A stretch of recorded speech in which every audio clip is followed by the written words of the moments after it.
ഞാൻ കാത്തു നിൽക്കുകയായിരുന്നു. വർമ്മ സാർ ഉഷാറായി. ഡോക്ടർ ചെക്ക് ചെയ്തിട്ട് ആളിപ്പോ ഇരുമ്പ് പോലെ ഉണ്ടെന്ന് പറഞ്ഞു. അത് നന്നായി.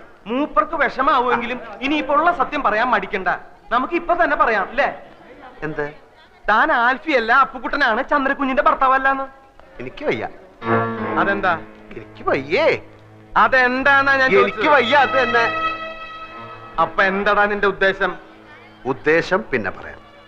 ഞാനാണ് ആൽഫി, ചന്ദ്രയുടെ ഭർത്താവ്. അത്രയും മനസ്സിലായോ? 14-ാം തീയതി ഞങ്ങൾ രജിസ്റ്റർ കച്ചേരിയിൽ വെച്ച് കല്യാണം കഴിച്ചു.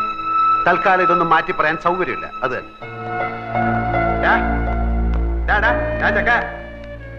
നീയല്ലേ പറഞ്ഞ സത്യം പറയാൻ പോവാന്ന്? താനല്ലേ പറഞ്ഞ സത്യം പറയണ്ടെന്ന്? അതപ്പോ. എന്നാ ഇതിപ്പോ.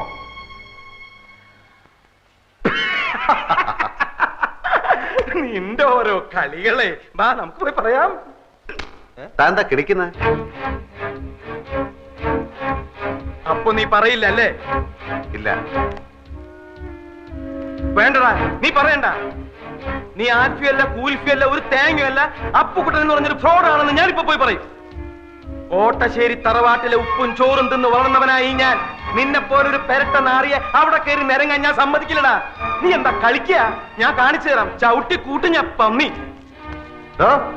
താൻ പറയോ? പറയ മാത്രല്ല, ആൾമാറാട്ടത്തിന് നിന്നെ കൊണ്ട് കമ്പി ഇടിക്കണം.